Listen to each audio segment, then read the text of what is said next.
अब त्या ठिकाणी पोचला पाहिजे आणि ते पोचत असताना सुद्धा विभागाच्या सर्व सुविधा ह्या तेवढ्याच कार्यतत्परतेने काम करणं गरजेचं आहे।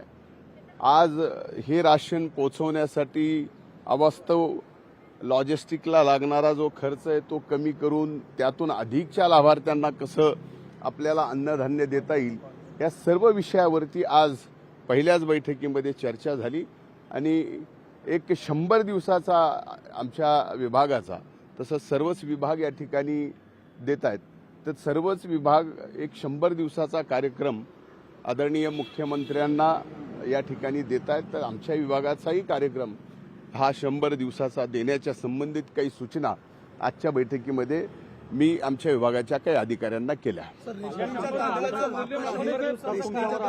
गैरवापर केला जात आहे अशी बातमी सुद्धा मी लोकशाहीने आता उघडकीस आणलेली आहे। इडलीसाठी विशेषतः बड्या हॉटेल्समध्ये मोठ्या प्रमाणात हा साठा जात आहे रेशनिंगमधून, याला चाप कशा प्रकारे नाही तर ही बातमी मी ऐकली आहे आपल्या माध्यमातूनच, मी पाहिली नाहीये पण मी ऐकली आहे। याबाबत निश्चितच आम्ही चौकशी करू। मुख्यमंत्र्यांसोबत चर्चा झाली? नाही, मुख्यमंत्र्यांसोबत माझी चर्चा नाही। माझी बैठक आज योगायोगानं याच वेळेला होती, त्याच वेळेला आदरणीय मुख्यमंत्र्यांची सुद्धा बैठक तिथं होती, तर आमचं एक समोरासमोर नमस्कार झाला। बीड प्रकरणामध्ये आरोप होत आहेत, एक जण अनेक आरोप करण्यात आलेले आहेत। संजय राऊत असतील, जितेंद्र आव्हाड असतील, हे तुमचं नाव घेतलेलं आहे। संजय राऊत म्हणतात तुमच्या मंत्र्यामध्ये आरोपी आहे, ते बोलले। मग आता कुणाचं काय ऐकू म्हणजे मला कळालं नाही। तुम्हाला जो आरोप होत आहे संजय बघा, एक मिनिट, पहिल्यांदा मुख्यमंत्री तुम्हाला पाठीशी घालताय। एक तर पहिल्यांदा ज्या देशमुखांची निर्गुण हत्या झाली आणि ज्यांनी कुणी हत्या केली त्यांना शासन झालं पाहिजे, ते फासावर गेले पाहिजेत या मताचा पहिल्या दिवसापासून मी आहे। तोही शेवटी माझ्या जिल्ह्यातला एक सरपंच आहे, मलाही त्याच्या बाबतीत तेवढाच आदर आहे।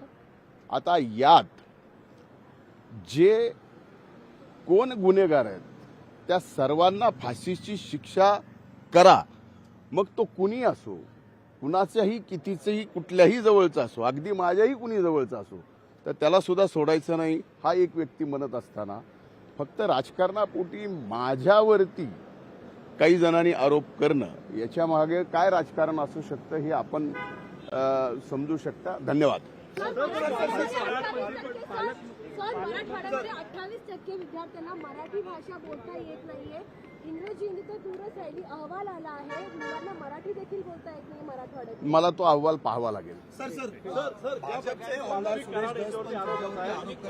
स्पेशली वाल्मिक कराड यांना घेऊन तुमच्याशी जी जवळीक होती, वाल्मिक कराड यांच्याशी तुमचे संबंध आहेत का? एक लक्षात घ्या, वाल्मिक कराडांची जवळीक सुरेश धसांच्या सोबत होती, माझ्या जवळचे तर त्या आहेतच। त्यांच्यावरती जो गुन्हा दाखल झालेला आहे त्याचीही चौकशी पोलीस या ठिकाणी करतीये आणि त्या ठिकाणी तीही अतिशय पारदर्शकतेपणानं चौकशी झाली पाहिजे या मताचा मी आहे। त्यामुळं शासन कुणालाही पाठीशी घालत नाही, पण एखाद्याला आत्ता मलाही माहित नाही मी कधी एवढा मोठा झालो, पण मला आणि माझ्या विरोधात सकाळी बोलल्याशिवाय एखादा दिवस उजळत नसेल त्याच्या पलीकडे आपण काय बोलू शकत नाही। मीडिया ट्रायलमध्ये तुमचं नाव खराब केलं जातं। हे सरळ आहे की मीडिया ट्रायलमध्ये माझं नाव खराब करण्यासाठी अगदी मंत्रिपदाची शपथ घ्यायच्या अगोदरपासून मंत्री म्हणून शपथ घेतल्यानंतर विभाग कुठला मिळावा न मिळावा याच्यासाठी आणि त्याच्यानंतर बीडचं पालकमंत्री कुणी व्हावं कुणी न व्हावं, आता हा सगळा विषय मी माझ्या पक्षाचे नेतृत्व आदरणीय अजितदादांकडे आणि राज्याच्या मुख्यमंत्र्यांकडे दिलेत। आता राहिला विषय चौकशीचा, आता चौकशी एवढ्या गतीनं या ठिकाणी चालू आहे ती लवकरात व्हावी। आणि एवढंच नाही तर हे खुनाचं जे प्रकरण आहे ते भयंकर आहे, त्याचा फास्ट ट्रॅक कोर्टामध्ये हा गुन्हा त्याचं चालू केला पाहिजे। लवकरात लवकर चार्जशीट या ठिकाणी झालं पाहिजे। ज्या त्या गोष्टी निष्पन्न होत आहेत त्या लगेचच कोर्टात पुढे आणून फास्ट ट्रॅकमध्ये हे प्रकरण चालू झालं।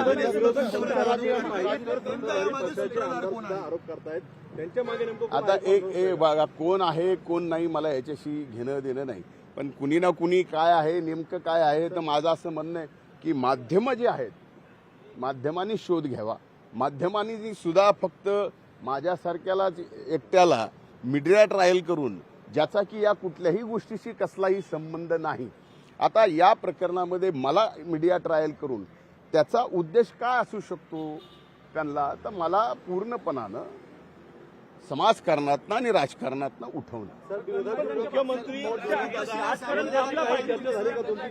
मुख्यमंत्री असेल, अजितदादा असेल, यांच्या संदर्भात काही चर्चा झाली का? कारण सगळे प्रकरण वाढताना दिसतंय. नाही, मी जे वस्तुस्थिती मी जी बोलायचं ते त्याच दिवशी बोललोय. त्यांना पूर्णपणानं सांगितलंय की यात कुणीही असेल त्याला सोडायचं नाही. ज्यांनी कुणी केलंय, ही जी हत्या करणार आहेत, ज्यांनी कुणी केलंय, निष्पन्न झाल्यानंतर त्यांना सुद्धा फाशी दिली गेली पाहिजे. या सर्व गोष्टीच्या या मताचा मी आहे. अब